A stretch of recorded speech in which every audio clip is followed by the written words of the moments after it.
Hey guys, it's Reagan and I am back with another video. So recently, I have been talking to some young nurses and nursing students about some of the struggles that are going on right now in the world. And I figured this would be a really good time to kind of sit down and talk about some tips and advice for new grad nurses. So if you're watching this video, then you are probably a new grad or still in nursing school and about to graduate, so welcome. I just wanted to give you guys some tips. This is gonna be a two-part thing, so there will be a second video. But today I just wanted to talk about some general tips for starting your career, as well as some tips for applying for jobs and job interviews, as well as taking the NCLEX. So with that being said, let's go ahead and get on into the tips. Also, I apologize if you can hear my dog outside barking. Yeah, sorry. So first off, for general tips, the first thing is to be prepared for your 12-hour shifts. I think nursing school did not prepare us for working 12 hours. Because, you know, we have a scheduled lunch and we weren't there for the entire full day. So be prepared for your shifts. Make sure that you are bringing whatever you need to feel comfortable.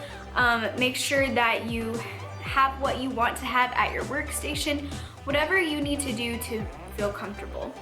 I keep a little hygiene bag in my locker with like deodorant, chapstick, stuff like that. And I also have a little plastic compartment thing that I bought at Dollar Tree that I keep different medicines in. So like Tylenol, Midol, antacids, stuff like that. Because there's nothing worse than having a headache or something along those lines at work and not being able to do anything about it. The second tip that I have is to pack your lunch. Nursing is the most unhealthy job in the United States. So packing your lunch helps you save money, but it also gives you much healthier eating options than what might be in your hospital's cafeteria. So I would definitely recommend packing your lunch, packing in some snacks, and on top of that, make sure that you are doing what you have to do to stay hydrated. Literally today, I just went and bought this cup. If you know me, you know the silver cup that comes with me everywhere. And I have had that cup for 2 years. I literally today went and bought a new cup, and then I also bought this. Didn't even take the sticker off because I was too excited to use it.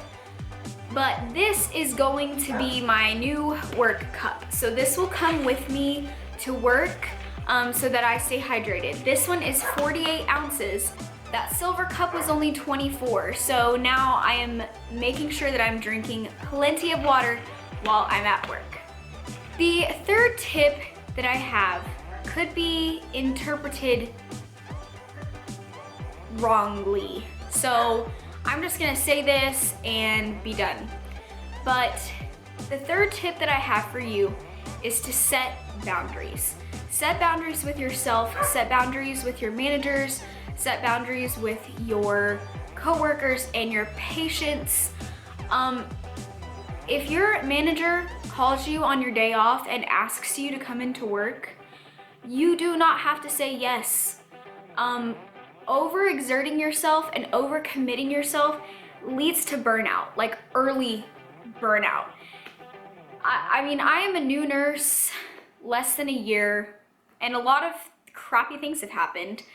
But I already feel burnt out, and that's not good. So you need to set boundaries. It is okay to set boundaries for yourself when it comes to working. The next general tip that I have is to ask questions. Ask lots and lots of questions.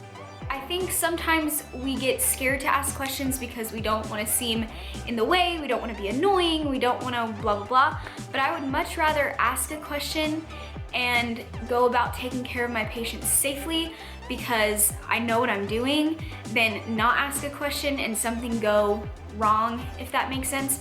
So ask lots of questions. I have had moments where I have gone to a charge nurse or a coworker and I've asked a question and I didn't really feel heard and they did not acknowledge my concern.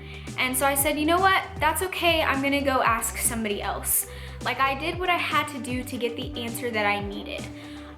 So that is such a big thing. It's just ask questions. The next general tip that I would advise any new nurse, when you're in clinical, you see how your nurses stay organized, you see how they write things down during their shift. I would strongly encourage you to write things down during your shift. I have a system that I have developed, how I keep track of things. It makes charting easier and faster. It allows me to spend more time with my patients. So I will show it to you. I have a clipboard that I use and I will write things out during the day. This is just an example. And then I also take notes a certain way, like when I get report. So this is the example. If you guys would like me to go more in depth on that, I would be happy to include that in the second video. Just let me know if it's something that you guys would like me to discuss and explain a little bit further, just to help you guys out, maybe to kind of give you an idea of what would work well for you. The final general tip that I have for you is to maintain a routine on your days off work. Some nurses like to work their shifts in a row, especially if you work on nights. I work on days and I don't like to put my days together. I'll occasionally do 2 in a row because it gives me more time off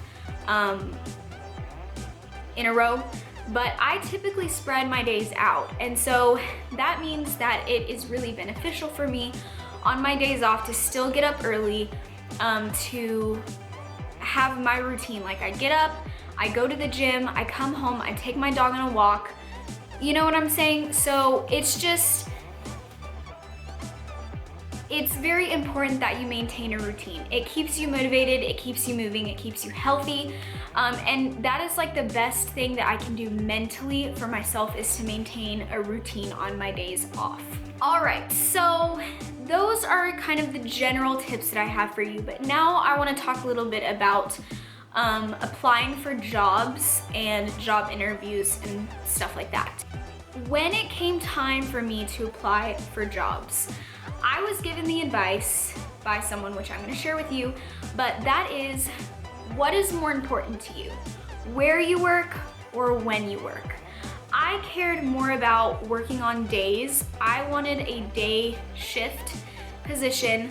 I cared more about that than where I worked at. So I was applying left and right for jobs. Anywhere that I could see myself working, I applied. I had applied for a women's services job, which was actually gonna be out of my city. So I would be making a commute, but that's really what I wanted to do. I really had a passion for postpartum and the newborns and stuff like that. And so that's kind of why I wanted to take that job. I didn't mind commuting. So I applied for that position. I applied for a general med-surg floor, and then I applied for orthopedics. After I had submitted my job applications, I waited, didn't hear anything, and so I used my resources and went and talked to the recruiter and said, what's up? Like, I've submitted my job applications, why haven't I heard anything back? And she said, well, let's take a look. Turns out that the women's services job had already been filled. They hadn't taken the job listing down. And then it turned out that the general med-surg floor that I applied to, the position was actually for nights. And as soon as she said that, I was like, no, like, I'm just not interested in nights at all. So the only one left was orthopedics. She said, you know what, I'm really impressed with your resume, and I feel like she probably just hasn't seen it. So I am going to send this over to her personally right now. Hopefully you'll hear back from her soon. And sure enough, literally on my way out of her office, the nurse manager called me to set up a job interview on orthopedics. I was so happy to have an interview.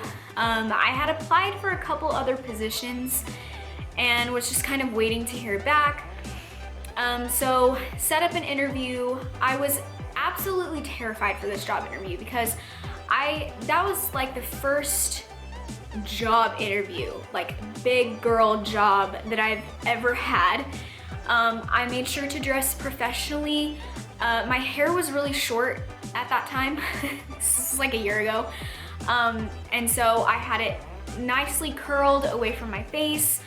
I wore solid colors like gray pants, black top, but I did have a light pink blazer. Some people would recommend that you stick with the neutral colors, but the blazer wasn't like bam in your face. And I had nice subtle shoes on. I wasn't wearing any jewelry. I had my makeup done kind of like how it is today, just very simple, very bright and open. And I think that I made a really good first impression. It was a lot of questions about scenarios that I had had in the past. I used examples from previous jobs. I used a lot of examples from school, like nursing school and college. And then I also used some examples from things that I had seen in clinical to answer these questions. Everyone dreads so tell me a little bit about yourself, or, your strengths and weaknesses and stuff like that. And the best advice that I can give you is work with your classmates, get together in groups, come up with interview questions, and interview each other. It'll kind of get you thinking. You can kind of have some things in the back of your head that you want to talk about during your interview. I don't remember them asking me like strengths and weaknesses, but I do believe that they asked me at one point like, well, is there anything that we should know about you or anything that you want to share with us? And I told them basically, based on what I've seen of this floor, I feel like I would be a great addition to this team, blah, blah, blah, blah, blah.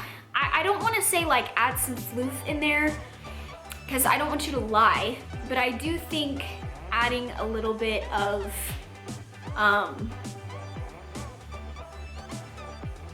don't know what I'm trying to say, but hopefully that makes sense.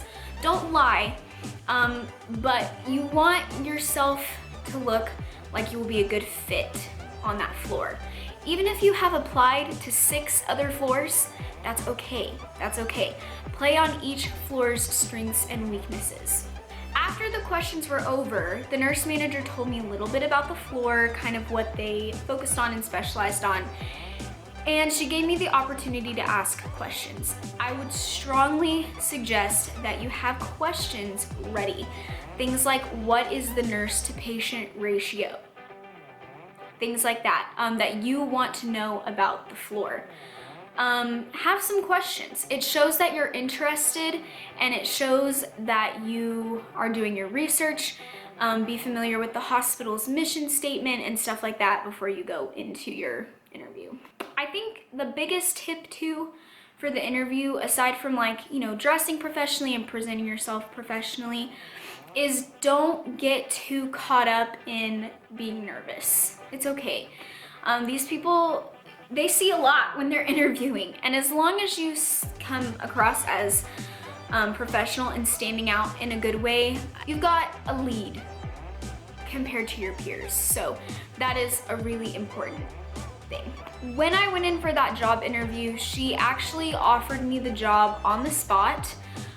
She did not know that that's the only interview that I had had. And I told her, I was like, I really appreciate it. I would like to go home and discuss with my husband, pray about it, and then I will get back to you as soon as I've made a decision. So I went home, talked to my husband. She was very respectful of that, as they should be. No one should be forced to make a decision on the spot. So I appreciated that.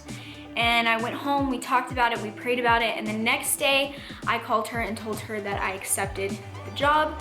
And then I started working about a month later. So, you know, it's different for everybody, but I think that is where I was supposed to be at that time. So it all worked out.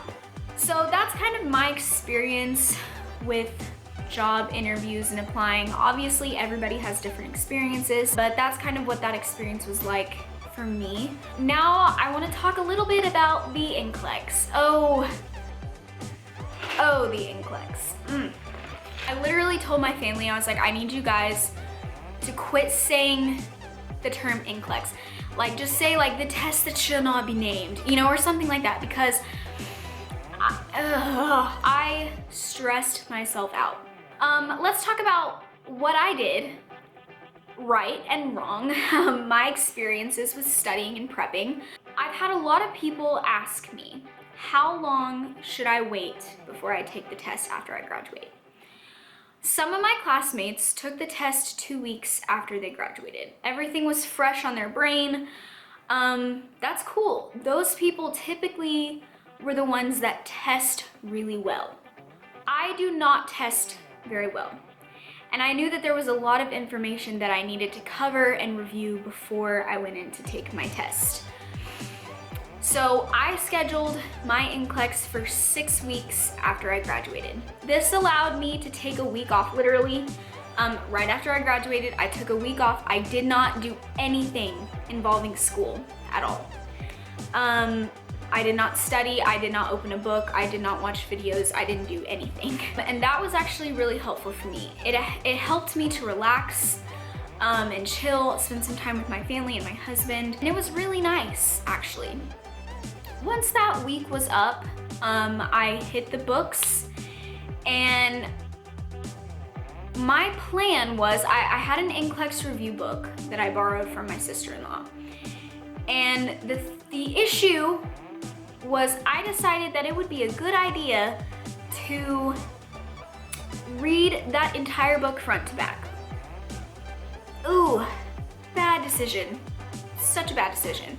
Because I was so focused on trying to read quickly that I wasn't focused on taking in the information. So I would highly suggest against that. Right after graduation, our school did the Hearst Review, which, if you don't know what that is, it's a 3-day study class where you watch some videos, there's some live talking as well. So it's kind of a good,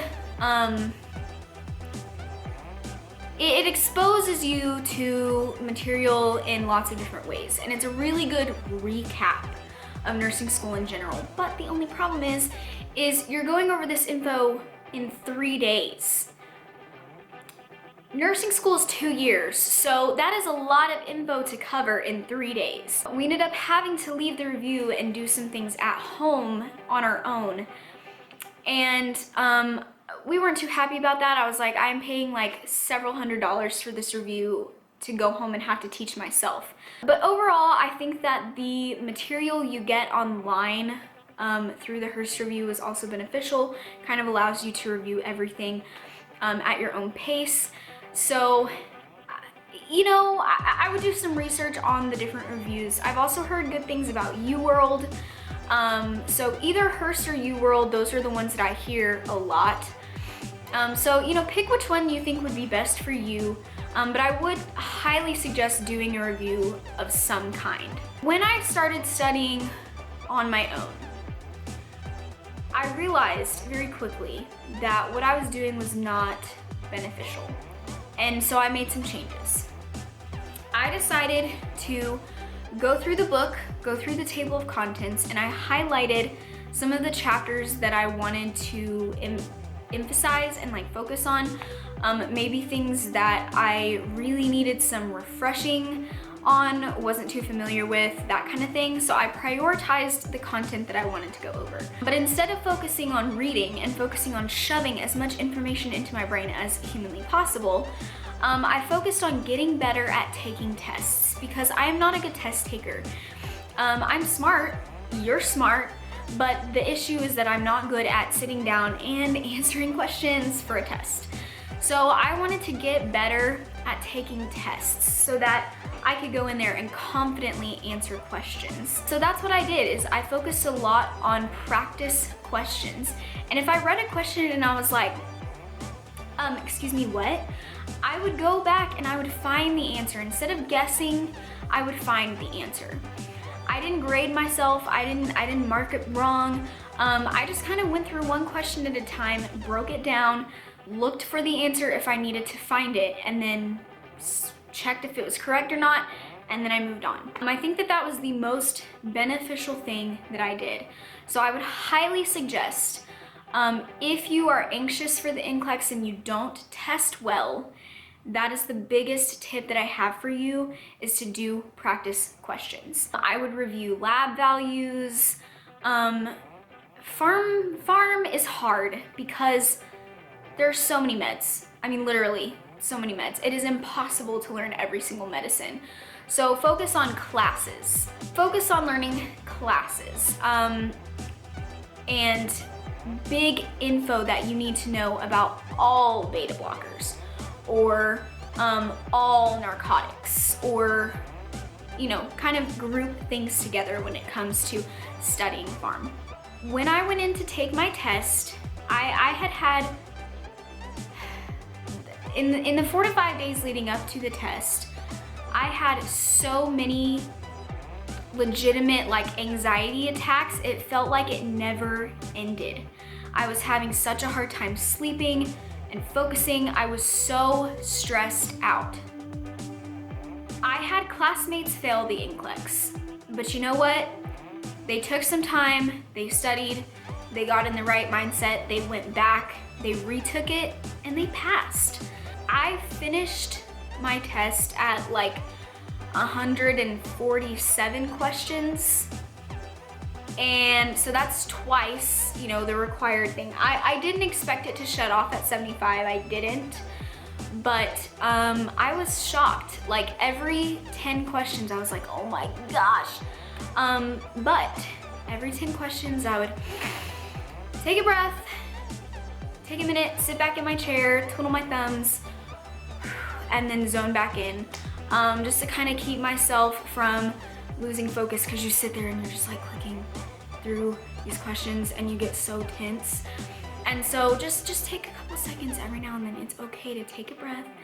It's okay. Handle your stress. The best way to handle your stress in prepping for the NCLEX is do not, I repeat, listen, okay?